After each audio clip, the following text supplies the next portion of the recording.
Big cap, Don Marino, heavy sombrero. He lack knowledge, I bet he a scarecrow. Something deadly a Edo. If it ring, get low, rider, and he go But we was never friends. Show up to Harlem looking for your crib. You better let me in. Masked up, gloves on. I work in medicine. Show up to deluxe apartment in disguise like the Jeffersons. Not to get shot with the cannon. I gotta do you, send a shot into you. This is Black Love, Brown Pride. Shaka Zulu meets Montezuma. And will you be?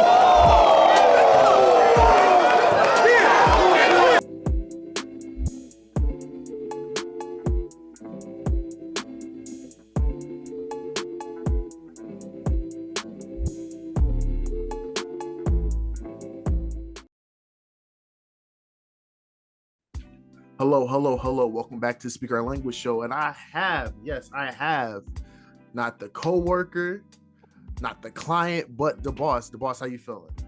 Good. What's going on? It was a good battle rap weekend. How you feeling, Lang? I'm feeling good. It was a good battle rap weekend. I think there was a change of the tide a little bit, you know what I'm saying? But we're going to talk about that in a different video for a different day. But for today, around this time last year, a little bit after SM, myself and Vale did a return to form video for Tsu Surf, kind of commemorating him for his run that he had in 2021 and 2022. Now we're going to do a little flashback and talk a little bit about his 2011 year, which we felt like was one of his best years of his career. But before we get into that, the boss have a small question.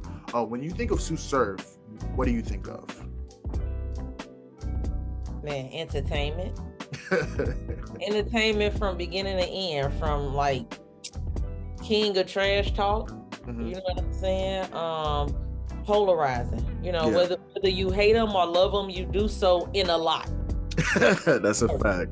You know what I'm saying? So is he gonna take you to whichever side of the spectrum you on in its full capacity. So it's just superstar for sure.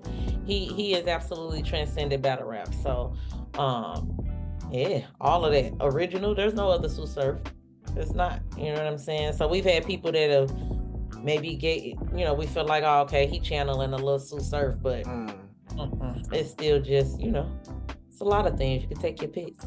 Yeah, no, I think when I think of Tsu Surf, like I mentioned before in my other video, I think it's just somebody that's just, harness the craft of battle rap, you know what I'm saying, and just understand it as a sport and understand it as an entertainment entity. And I know he used to get a lot of flack for saying it's entertainment or whatever, but he just understands the full scope of how battle rap operates. And right. I feel like it translates in the battles, you know what I'm saying? I feel like, as much as he said that, like, it's entertainment, he still is one of the most competitive battlers you'll find. Like, I know there's battles where he probably didn't give his full potential, but the battles that he really show up for, he's locked in for. So I do think that Tsu Surf is easily an all-time great. I think he's easily one of the most talented. He was a part of our top 3 performers of all time list in 2022 or whatever, because there's only a few people you can name that have better crowd control, better performance, better delivery, projection than Tsu Surf. You're not going to find that many people that perform better than him on that stage with 500 to 1,000 plus. So we got to give him his flowers for that.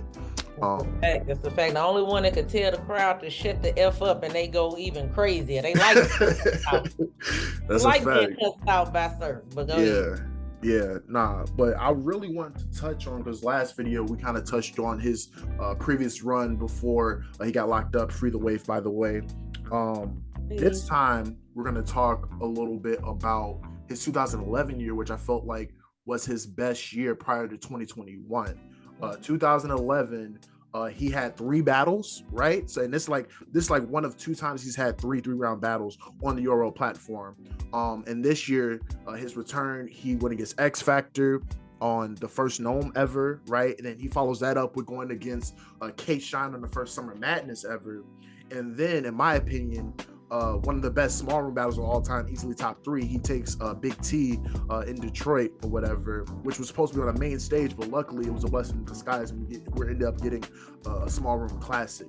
That was his year. So let's touch on his return against X Factor. I was a Surf fan off the rip. I remember his first battle in the garage. He made me a fan instantly. Yeah, Block City, So at the time, X Factor was one of them.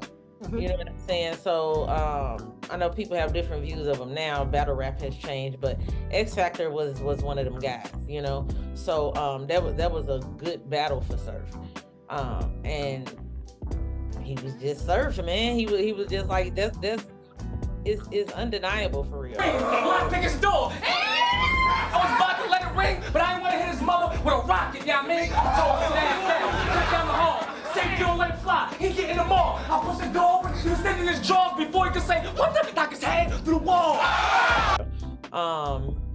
But where I was or what I was doing the first, it's only a few battles that I can like really remember. All right, this is where I was at when I saw that. Like the first time of me watching it, and I ain't gonna cap, that ain't one of them, but it was a goodie nonetheless.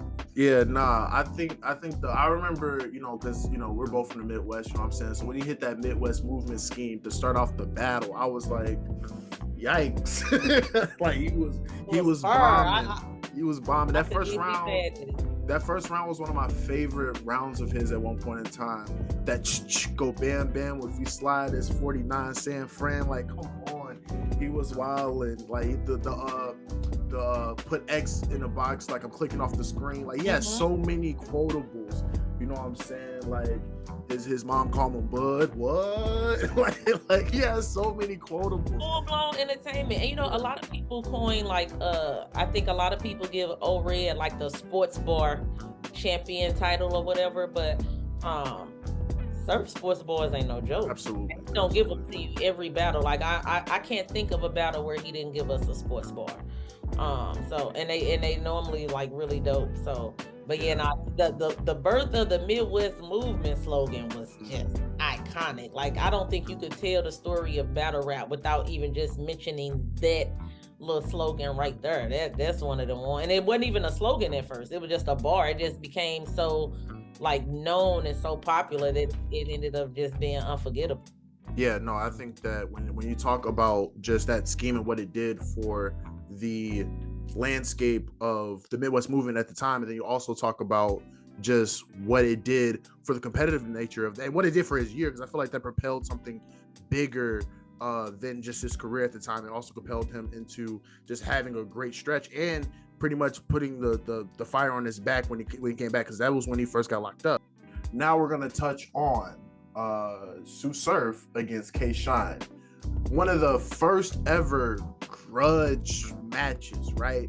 But this is one of the grudges that kind of stemmed from, like, I mean, obviously there's animosity, right? You know, because there was just natural animosity back then. Everybody had their own crew, clique, gang, whatever. Right. But this was also stemmed from just like competitive nature, right? Because Shine was coming off of his dominant win over Suge.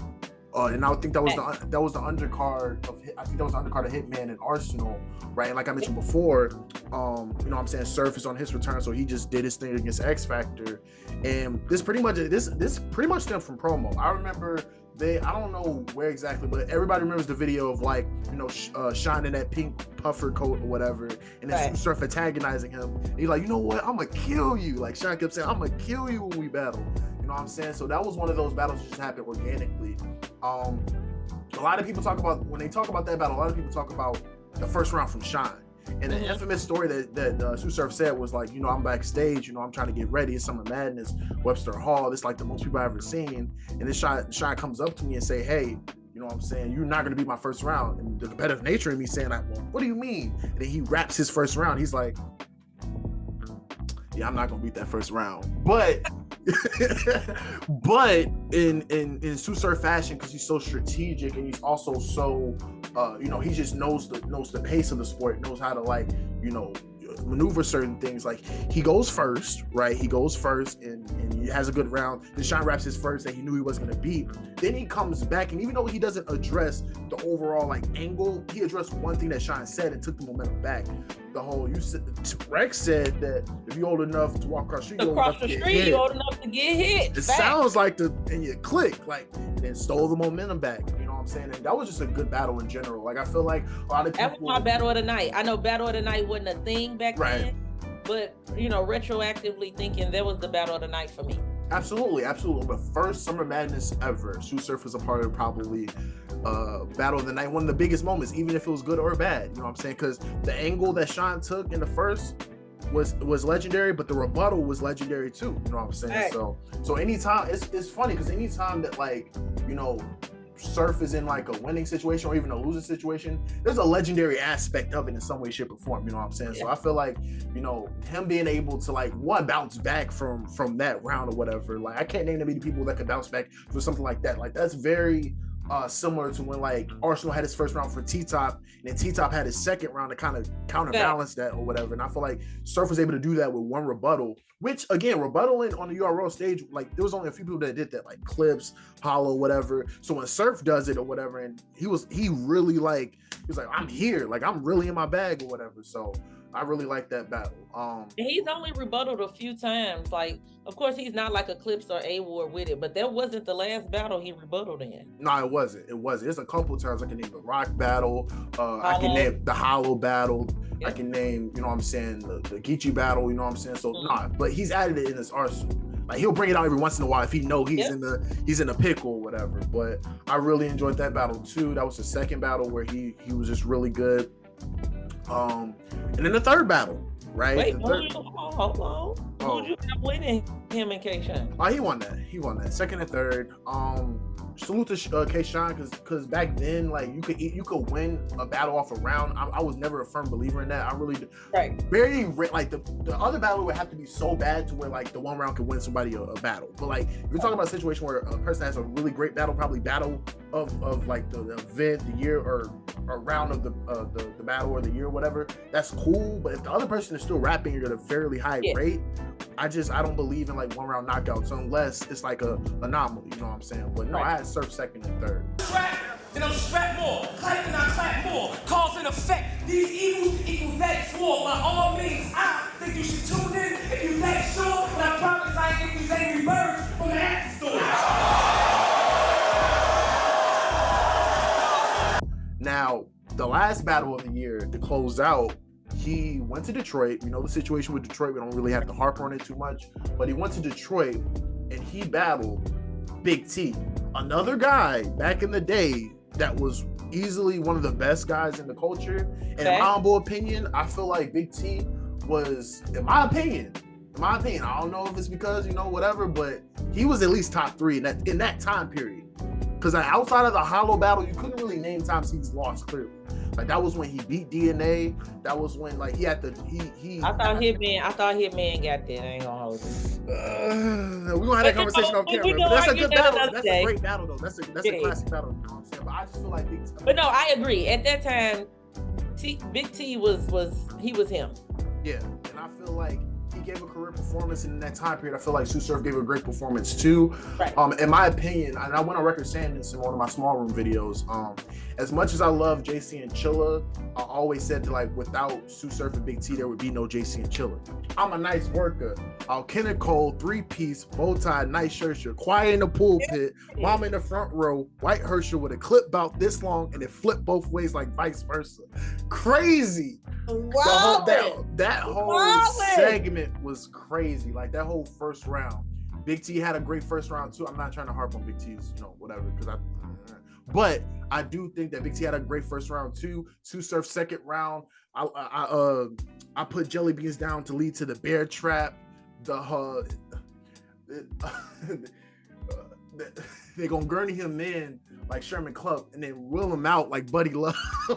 Handle the scramble. Discovery Channel. 60 hyenas versus a walrus. I use that 8, them tools get baked, you'll lose some weight when I'm dumping slugs. See, the medics gon' gurney in Sherman Clump, but your mother gon' reel out Buddy Love. Oh, that was crazy. Now mind you, okay, so look, I ain't gonna hold you. Never seen none of the Nutty Professors before. Not really my type of movie, right? But I know I got the reference because, you know, I seen trailers and clips and hard. Like was wild. That battle is definitely a classic battle. Even back then I had Surf. I ain't gonna hold you. It was a hit. I never argue anybody for having Big T because I don't think it's clear for either one of them. Neither one of them took a clear loss to me. But yeah, there was Surf been a part of a lot of classic battles. I ain't gonna win, lose, or draw. But that particular year, that was a good year. Yeah, and I feel like with that battle, wait, and it's just the circumstances, right? Because I said this in one of the interviews I did earlier this year. I was saying that like us as fans and analysts, like we analyze what we are able to see. So like we'll talk about, you know, what they brought to the battle and just the aftermath of it.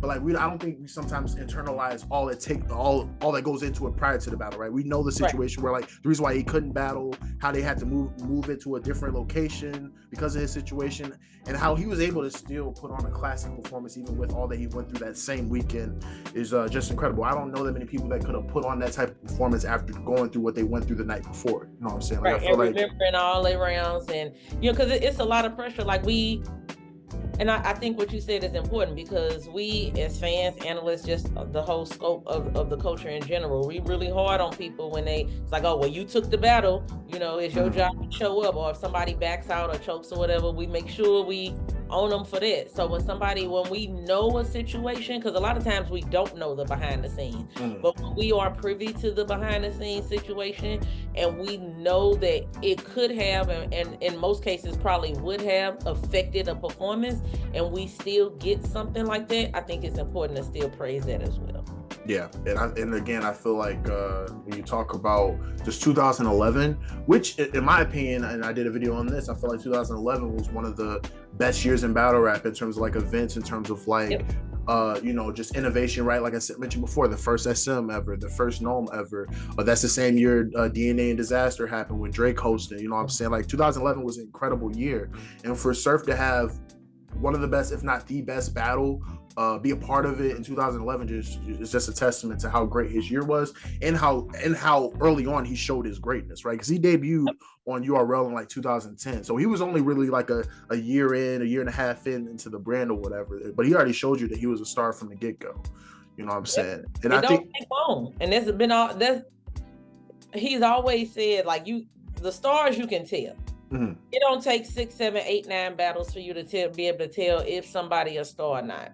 So I think that, to me, that was he definitely made kind of like solidify his spot, let us know he wasn't going nowhere. 2011 was like, yeah, because those are all, think about those opponents. Those are all people who was, regardless of where they are in the culture right now, in 2011, those were those guys.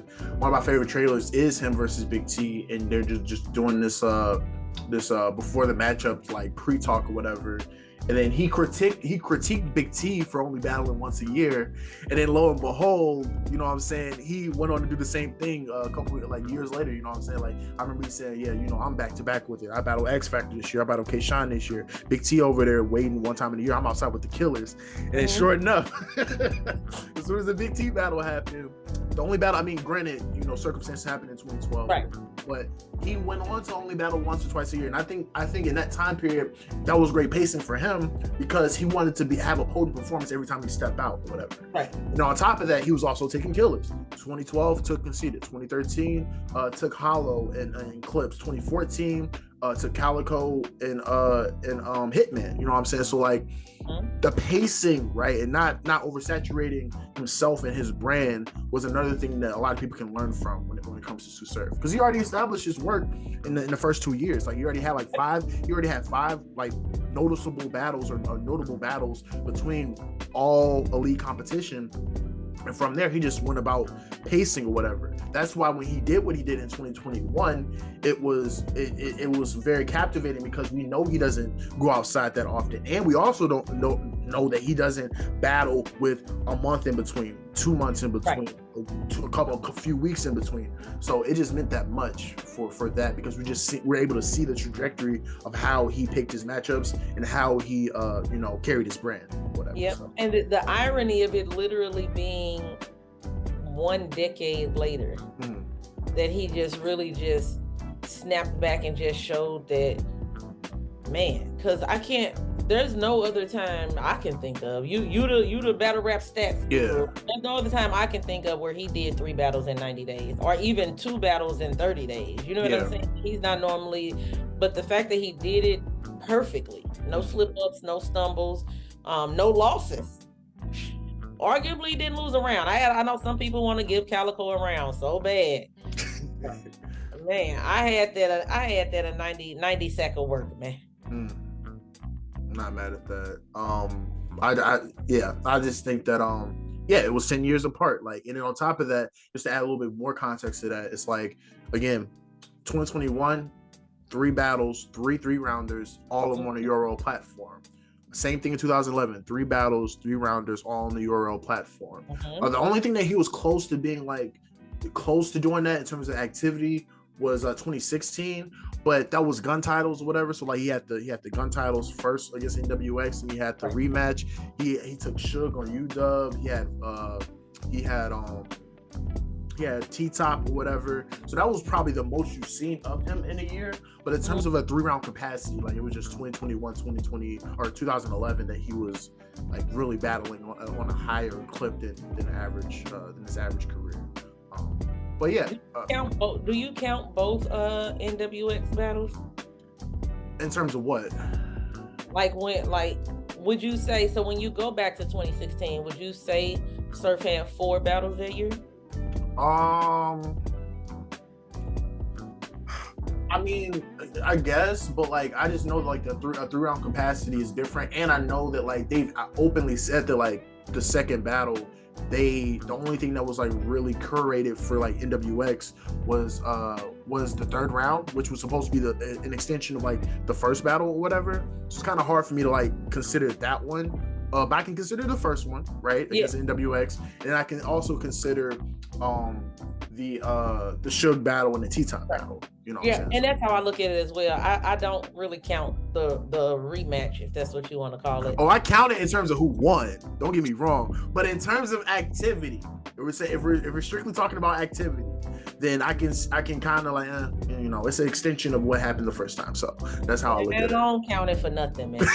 I know you don't. I know you don't. But we're about to take a small intermission, and we're kind of going to highlight some of those moments we talked about in 2011, his K-Shine battle, his X Factor battle, and Big T battle. And then we're going to do, that was a side order, you know what I'm saying? Then we're going to do the entree, right?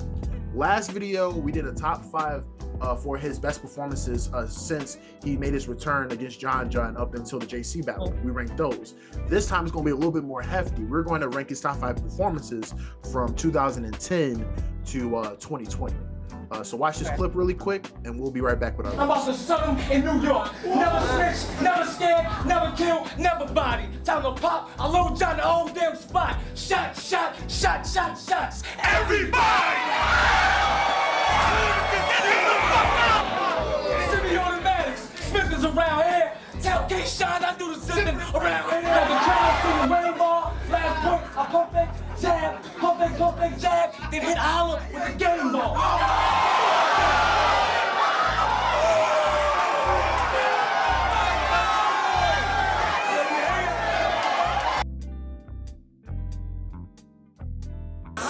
If you look at the Rex versus Mad battle, T-Rex clearly said she old enough to cross the street, she old enough to get hit. It sounds like the pedophiles in your clique.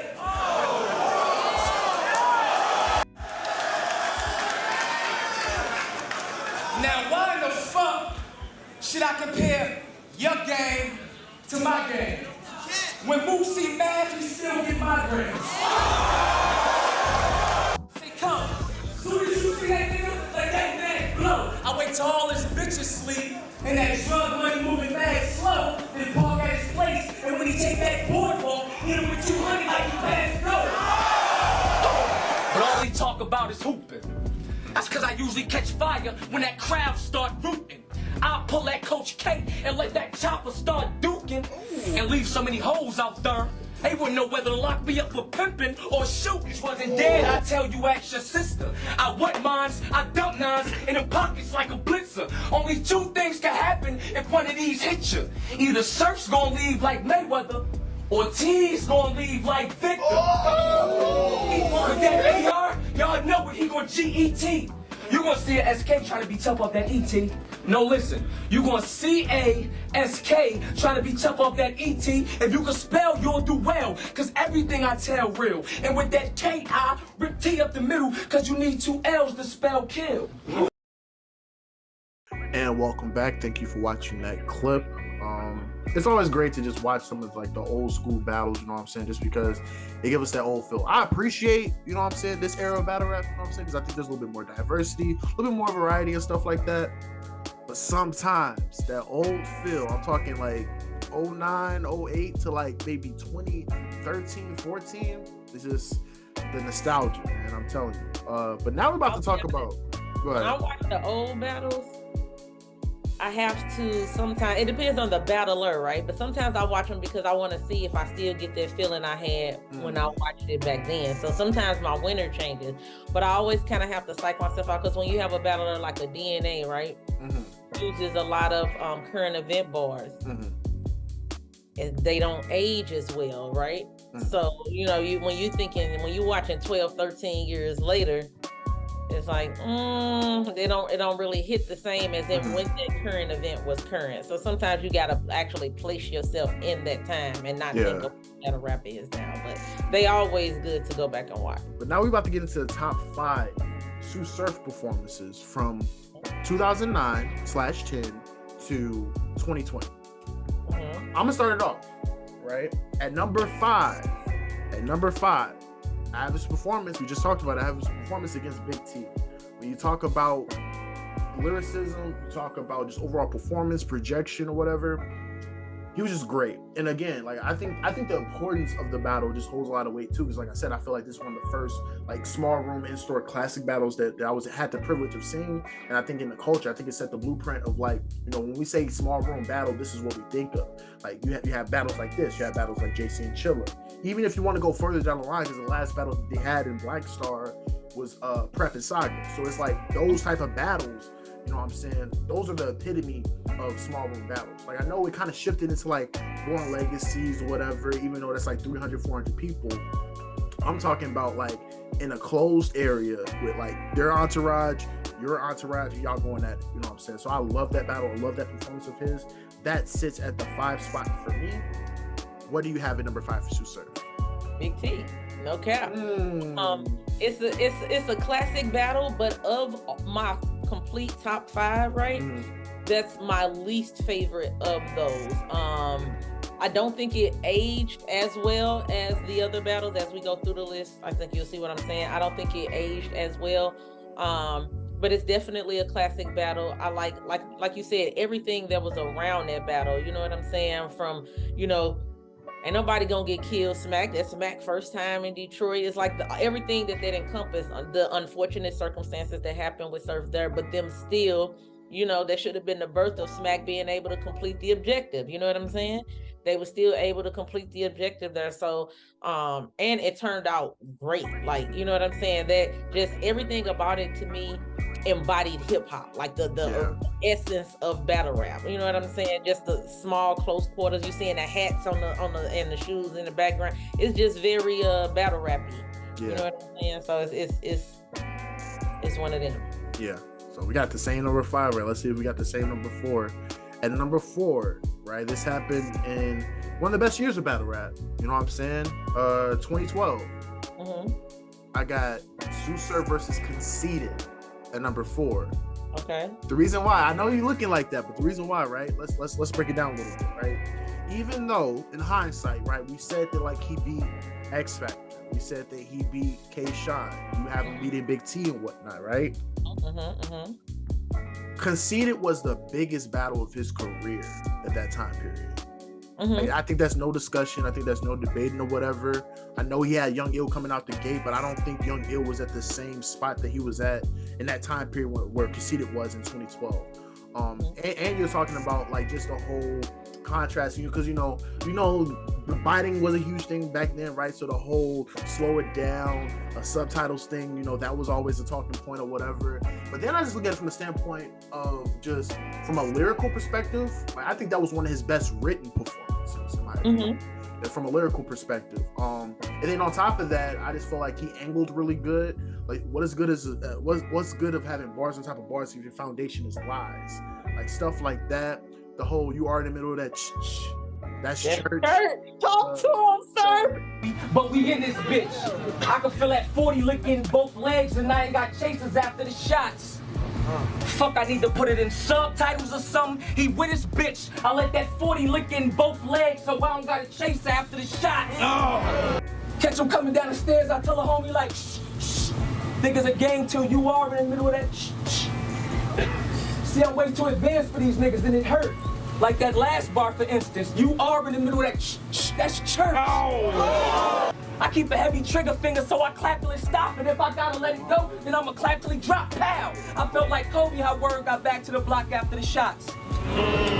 Pow, Kobe, Howard, back to the block. You see my angle, that 40. Just his ability to go punch for punch with one of the best punchers in the game, you know what I'm saying, in that time period. And I feel like that's one of those things where, like, they said it was debatable then, but even though I know we're supposed to put ourselves in that time period, when I watch it back, man, I'm sorry, like, just his material didn't age like at all. Like, I thought his material was great, and I thought that he brought a little bit more than just punches. Like, he had those potent punches, but there's a level of realism in there. There was a level of street talk in there. There was a level of real talk in there. And he just had some of my favorite lines. Like, the Paranormal Activity line was crazy. Like, I know that the reference. Best shooter still in my hood. The best shooter still in my hood. Like, talking that battle. Like, and even if you want to say the references are or whatever, but the bars itself is just incredible. I feel like he had one of his best writing performances against Conceited. And again, this is another high-profile matchup against another high-profile opponent. One of the best battles of 2012. It dropped on Christmas, if I'm not mistaken, and that was most definitely a present to the culture. So that's what I have at number 4. Who you got at number 4? My number 4 is X Factor. Ain't gonna hold you. My number 4 is X Factor. Now, you know, it is the birth of the Midwest movement slogan or what have you, but I do think that was absolutely one of his best performances during that decade, right? Against a Midwest legend, you know what I'm saying? That was in the epicenter of the whole Midwest versus East Coast type of situation. So I thought it was iconic in that regard as well. With X Factor being who he was to the Midwest, to Detroit, and just a legend in battle rap overall, right? So him kind of taking X Factor down, to me, I thought that was monumental, and it was one of my favorite performances of his. You'd be hard pressed to find a true battle rap fan that don't know the Midwest movement slogan line for line. You know what I'm saying? First thing I hear when I touch down is surf, the Midwest grooving. Such and such nice. What's his name doing his numbers, and I don't see the Midwest losing. Well, I can think of a few verbs for the niggas that think they ill. I come through the Midwest cruising, X all factors, hit all men trying to holler, cause the calicos under this big T cease that Midwest movement. So I just think everything around it was just, it was the beginning of him kind of like marking his territory, kind of, so to speak, kind of peeing on the stage, like, yeah, I'm here to stay. You know what I'm saying? So yeah. I got that as my number 4. I'm not mad at it, but I'm gonna tell you what I have it in a little bit. At number 3, see, you might punch me for this one, but I gotta keep it real. At number 3, I have him versus Hitman. At number 3, I think him versus Hitman is one of the biggest battles of all time. Like, that's Battle Rap's version of Ryu and Ken. That's Battle Rap's version of Scorpion and Sub-Zero. That's Battle Rap's version of, you know what I'm saying? We got them in their prime. We got them when they both were like really, really revered as one of the greatest. And it was just epic from beginning to end. Like the most viewed battle on the URL platform. In my opinion, because I know it was debatable then, but I know a lot of people, you know what I'm saying, have given Surf the win now. One of his best wins of his career, one of the most important wins of his career, one of the most important battles of his career. It was also, again, like, he has this thing of, like, when he knows that, like, his back is against the wall, or he knows that he probably lost a couple battles in a row, because that was around the same time he had Clips and he had Calico back to back or whatever, and he was getting a lot of critiques for those last 2 battles. He knew his back was against the wall, and I feel like he delivered. A lot of people can't withstand that first round that Hitman delivered in that battle. A lot of people are not doing that. A lot of people will crumble after that. and this man rode uphill, right? And I think this was the epitome of riding uphill, saving your best for last. And you know what I'm saying? As iconic as that first round, the first round of Hitman's is, that third round from Surf is just as iconic and just as potent, in my opinion, you know, in that battle.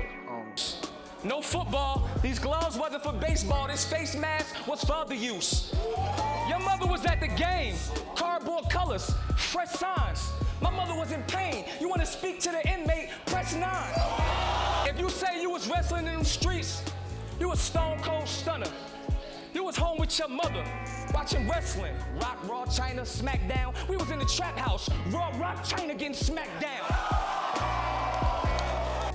It set the blueprint for how a lot of people structure their real talk rounds. I know a lot of people give Lux that light, or Averb that light, because they had the real talk third in the round.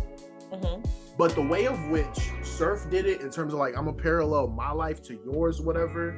Like, I just think that was extremely potent. I just feel like the same thing that the same thing battlers do with what you know about, like that stems from like him having that round and like paralleling what he did in his life and what he did in his life. You know what I'm saying? And it's still a staple to this day. There's a lot of people that still take that blueprint and apply it to other forums in today's climate. You know what I'm saying? And I feel like, you know, that was one of the most impactful rounds I've had the privilege of watching. That was one of his best rounds he ever wrote. Press 9 is infamous, you know what I'm saying? And then, like, in my opinion, the Raw Rock China getting smacked down that's the line for me. Like, I know a lot of people said that like you know, the Press 9, but that line, the way he closed it was just crazy. You know, if Averb had called out for my father, he wouldn't have heard shit. I know they didn't get a lot of crowd reaction. Right. That was crazy too. Like, the whole build up. Like, I don't know. I love the Bab sound. So that's what I have at number 3. What do you have at number 3? Conceited. Okay. All right. So we got it swapped. Okay. All So, right, that's a little switcheroo. I have Conceited. I felt like it was, again, a lot of people, you know, accused Surf of taking a whole slow it down, I just dished you. So we kind of had the Mr. Miyagi Danielson meet and greet, so to speak, at least in that regard anyway. And then you had the you know, the styling pretty boy versus the little more rugged street dude. You know what I'm saying? So I thought that the clash of those two made sense on so many different levels. You know what I'm saying? And I felt like it didn't disappoint. And whereas in today's world, a lot of those epic matchups don't always live up to the hype for us, to me, this was one of those mega matches that absolutely delivered, like, no question about it. You know what I'm saying? From everything that you said earlier, you know what I'm saying? I know you had it at number 4. From everything that you said, but to me, it was even the fact that when Conceited couldn't help but to laugh at the pass the Glock to Fox. Right. I'm saying, when you get a reaction out of your op, that mattered to me. And Conceited, I think everything's trash. Like, yeah. Right. You know what I'm saying? So, and Conceited, he tried to turn off the camera and cover his face for the laugh. Nah, I caught that. So to me, I'm looking at everything when I watch battle rap. I'm looking at your defensive composure, your poise and everything when your opponent is rapping, or they getting a rise out of you. You know what I'm saying? So all of those things matter to me. Of course, the you are in the middle that I'm too advanced for him and it hurts. You know what I'm saying? Yeah. So just like, to me, the aggression that he brought, Conceited being who Conceited was and having the star power that he had even back then, right? I felt like Surf kind of outshined him on that stage. You know what I'm saying? I felt like Surf had the better stage presence. I felt like he was absolutely more aggressive in that battle. There was no huge gaps in levels of material or anything. I know a lot of people called it debatable, but I never had it debatable. I had it clear for Surf. You know what I'm saying? But definitely a classic battle with tons of rewatch value. That is one of the battles to me that did not age poorly, if you could say it aged at all. To me, it was just a great battle. So yeah, that's my number 3. Cognac killing me. A Big Mac and 2 9s. I could order that literally. Throwing bullets like it's my job. I know the quarterback's feeling me. These 2 9s start flipping shit around the room. I call these a paranormal activities. Say something stupid. I wish you would, nigga. We could go swing for swing if you could, nigga. What you about to say? Jersey lost the Nets? Good, nigga. The best shooter still in my hood, nigga. You went to war with bricks Heartless and Fox. That ain't real clever. Just like a conceited bitch. Hang around a bunch of corny bitches to feel better. And one other thing is that this is another circumstance where the battle was supposed to happen at a different venue. The venue got shut down. This was the same event as Young Ill and JC, right? Mm-hmm. The event shut down because they ran out of time. They had to relocate that to a club or bar area or whatever, and they put on another great performance. It's like the second time that we mentioned him having to, shift into another area. Something happening where it could have messed up the tide of the battle, and he had kept his composure and went in there and rapped some of his best raps. So shout out to him for that, man. At number 2, because I think we had something flopped as well here too. At number 2, I got X Factor. The reason why I have X Factor is, again, I feel like out of all of his performances, probably one of his clear wins against top tier competition, and also probably one of his most dominant wins in his catalog. Like, you're not gonna have that many dominant wins if you know what I'm saying, if you're battling the killers, all right? Now the thing is like, you can argue that now because 2021, 2022, he did the run that he did, right? But I'm saying in that time period, it was few and far between. They was calling him Mr. Debatable, which I know back then that was an issue, but now we don't really look at debatables in the same way that they looked at it back then. Right. But just the way he was able to, and X Factor was good in the battle. Like, he was really good in the battle. But the way he was able to ascend to a higher level over a really good opponent that brought really good material, that does a lot for me. Like, I really appreciate the fact when somebody can still show clear separation between himself and his opponent when their opponent is good. You can do that when they're not rapping really good, they don't bring all their material, but it's a different type of respect that I have for you if they're rapping really good and you just go up there and one-up them every round. Yep. And that's how I feel. I feel like he one-upped him every round. Every time X Factor rapped a good round, he rapped an even better round. Yep. And again, we already talked about the iconic moments. We already talked about the importance of the battle in terms of like just the epicenter, as you said, of the Midwest movement, or the Midwest versus the East Coast. I just think that individual performance, you can name other battles that are a little bit more important, but his individual performance in that battle, to me, is like sits at number 2 for me. I just think that he was just excellent in that battle. What do you have at number 2? Hitman. See, that's what I'm saying. Like we were just swapping. Yep, I got Hitman at number 2. To me, you talking about 2 juggernauts of battle rap collide. You know what I'm saying? Performance, aggression, everything. They had the whole little fight leading up to the battle, and you know what I'm saying? They was in their promo bag. To me, that, what is it, top viewed? Is that still the top viewed battle on URL? I think it's at, I think it's like 9.3, 9.4. Yep, top viewed battle on URL. That's not by mistake.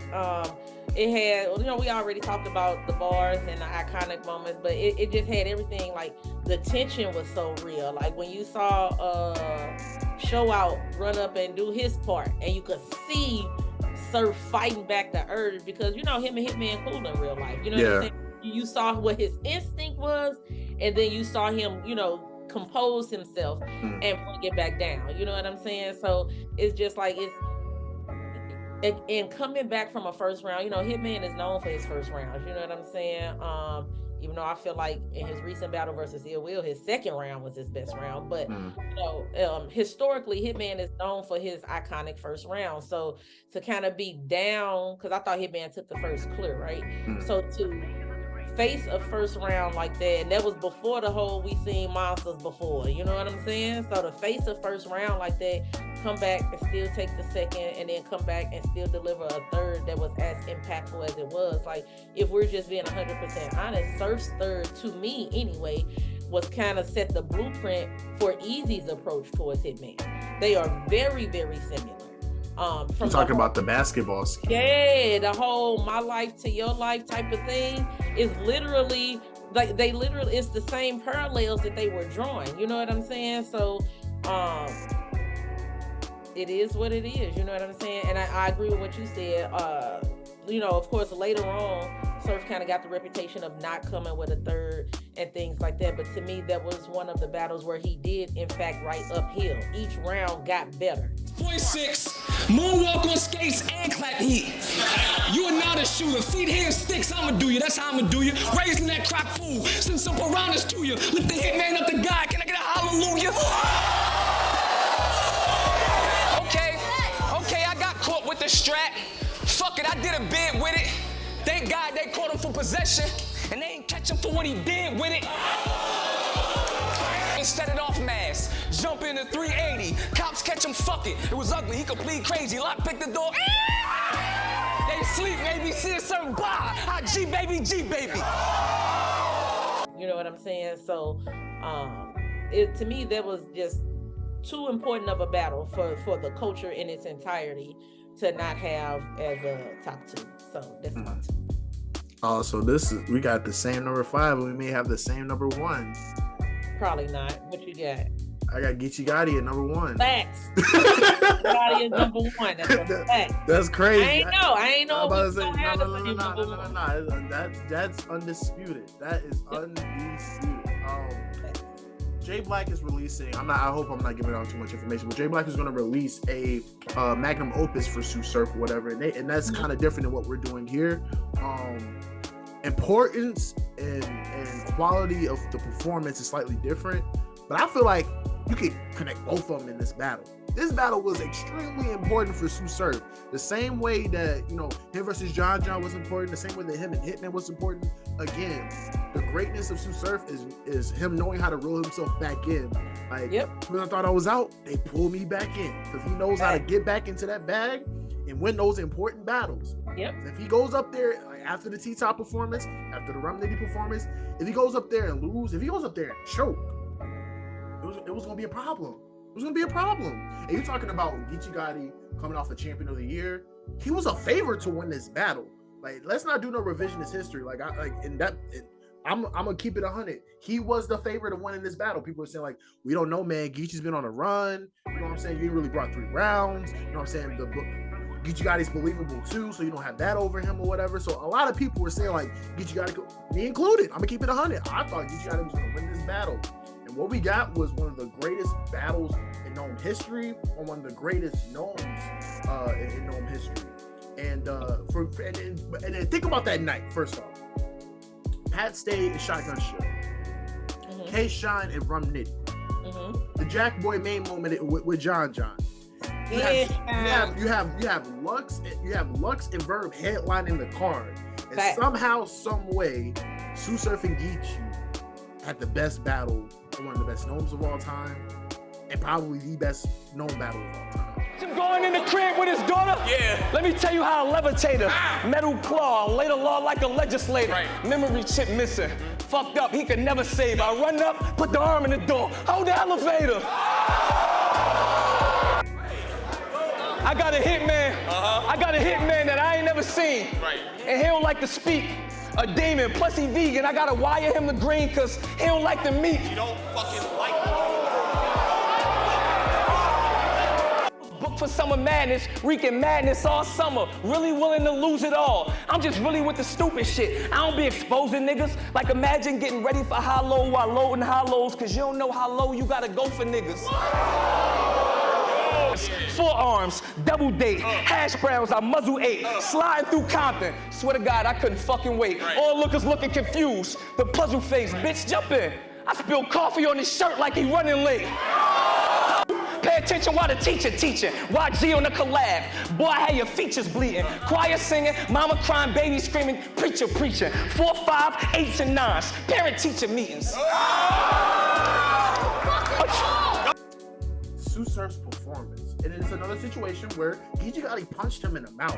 Geechee Gotti had one of his best performances of his career against Tsu Surf. That first round was crazy. Insanity. Geechee was Geechee, but Surf was, and for all the reasons that you said, and again, I want to go back, if I'm not mistaken, Surf was in the middle of an album at that time. You know what I'm saying? He had, because we have to think that, it's not just battle rap. He is an actual musician as well. You know what I'm saying? And a lot of the battlers are, but I'm just saying there are levels to, what they doing on the music side. You know what I'm saying? So doing performances and things like that, and then being in the middle of writing an album and still being able to deliver that level of a performance to me. Again, you know, as we go through this list, he's had a lot of great iconic classic battles, right? But as far as like 3 rounds, 1, 2, and 3 against top level competition, against like the new hot guy in the game, you're talking about how he always faced the killers. It don't matter if you're a legend that's a killer or if you're the new guy that just came in and looked like you taking over the game. Like, hold on, I need to see him and feel like, see if he really that. You know what I'm saying? And it didn't disappoint. Again, 2 juggernauts collide, and Geechee was phenomenal. I don't have anything bad to say about what Geechee brought. Yeah. Like, no round. You know what I'm saying? We ain't talking about no slip-ups, no nothing. And they just delivered. It's literally just a matter of the better man winning that night. You know what I'm saying? And Surf just showed he was the better man that night. Yeah. As soon as he touched down, who he taking? If you had to choose, money's not an object or nothing. He touched down, first battle to the crib, give him 2 months to write, 2-3 months to write. Who would you have him take first battle on? Does League Wars matter? Listen, let's say you got an endless supply of money. Right. Ain't nothing in the way. Yeah. You have him take. We're not worried about nothing else. Who would you have him take? Yeah, man, book Tsu Surf versus Ill Will in the blue room. I'm sorry. I like that. I know Tsu Surf says he don't want to really do like this not a caffeine room, so you know this is just you rapping in a small room. You bring your entourage where Rock is your hype man. Ill Will bring his entourage. Y'all just go in there and rap. I just like the grittiness of that battle. You know what I'm saying? Like I just like the grittiness of that battle. They're both very very creative when it comes to material. They're both very charismatic. I think the face-off would be crazy. I think he'll get more out of Ill Will because Ill Will don't really promote like that. Like he did a little bit with Hitman in a couple of his battles, but he'll get Ill Will in a different bag in terms of promotion. Yeah. And on top of that, like outside of like maybe Big K or he already battled Nitty, I just feel like Ill Will's one of the hottest battlers right now. And he's known for taking the hottest battlers, especially when he's fresh out. You know what I'm saying? He's known for taking those type of battles. In fact, I like him and Ill Will a lot, actually. And I think that could be anywhere. I think that could be a big stage because they both are performers. They both have stage presence, etc. So I think that could be big stage or small room. So I'm not mad at that in either venue. But if I got my pick, Surfing easy, man. He just did what he did. Salute to Geechee. He got the clear dub or whatever, but not or whatever. It was a clear dub. Iconic third round. We'll talk next time I see you. But I just think Surf versus Easy is different. You know what I'm saying? Like as far as bringing everything together. You know what I'm saying? Easy had some fireballs versus Geechee. Even the whole I started my league because I was stepping to them. You know what I'm saying? But it's like Surf is Mr. URL. Like Surf and Rock, like when you think of URL and people that you know ain't never gonna stray and they gonna stay loyal to URL, you think of Rock and Surf, right? So it's like when you think about who could talk that drug talk with Easy, you know what I'm saying? Of course you got Geechee, and Geechee did a phenomenal. Geechee was that's not what we're here to discuss. Right. We got a space for that. But Geechee was up there talking though. But Surf can do it. Surf can, you know, and when you talk about star power, when you talk about stage presence, the whole way Easy left gun titles, and how Surf felt about that. You know what I'm saying? I just think that Surf could put an end to a lot of stuff. That whole I'm the hottest in the world. I feel like Surf could be. And again, I'm on record saying, because Easy is still phenomenal. Like I don't want to get nothing twisted. Easy not trash at all to me. He is absolutely still top 5 in the world right now. But I'm on record saying the 4 people that I always thought would be the ones to beat Easy would be Surf, Rock, Twerk, and Geechee. You know what I'm saying? So I want to see Easy go through that gauntlet. But I think that'll be a super dope mega battle when Surf touch down. Only thing I'd rather see over that is Surf and Breeze. If we can get Breeze to come back versus Surf on a big stage, you know what I'm saying? Nobody has the advantage because there's both of their return battle. You know what I'm saying? So we talking about 2 mega stars coming back. I feel like that would absolutely be iconic and sell out any venue and break any building. But my first choice would absolutely be Surf versus Easy. And by then, Rock versus Easy will have happened. And you know how Surf get, man. You battle his little brother, he coming right behind him and go ahead and get you up out of there. Yeah, I think both of the ones you said were top notch. I like Ill Will because it's a little bit left field because they ain't really had exchanges for real. Maybe a couple, but not for real. I just think that, you know, from a lyricism standpoint, that should be incredible. And then again, we just seen Ill Will have great battles with Hollow, great battles with Hitman. It's just, why not Surf? You know what I'm saying? Like, I just feel like that's just right in his wheelhouse at this point. Like, and then it's just like, I don't know. I kind of want to see Surf in a small room again. That was I think the Surf that we get in a small room is different than the Surf that we get in other. Like, I love this Reed performance. The first 2 rounds of his Reed performance, I thought it was crazy. So now Surf in a small room. Now while this makes my stomach hurt. If my preferred Surf in a small room battle is him and Verb rematch. I want that in a small room. I don't want that on a big stage. I want that definitely in a small room setting. And I want limited people in there. Like, I want a small room with almost no crowd. Like, just they entourages, whoever came with them and everybody else, y'all can just watch it on the screen, man, somewhere else. Or watch it live or whatever. But I would love that rematch to be in a small room. But yeah, Surf in a small room is just as dangerous. I don't know why they coined him as like only good on the big stage or whatever. But I would love for him to remind people that, anyway. Yeah. But this is the Speaker Our Language show. I had the privilege of having DuhBoss on here and hold me down for this episode. We have a lot more content coming out, so look out for that. You will see me or hear me and DuhBoss speaking in the space somewhere soon. You know what I'm saying? Like, we just there, you know what I'm saying, chopping up battle rap. But thank you for joining me in this episode.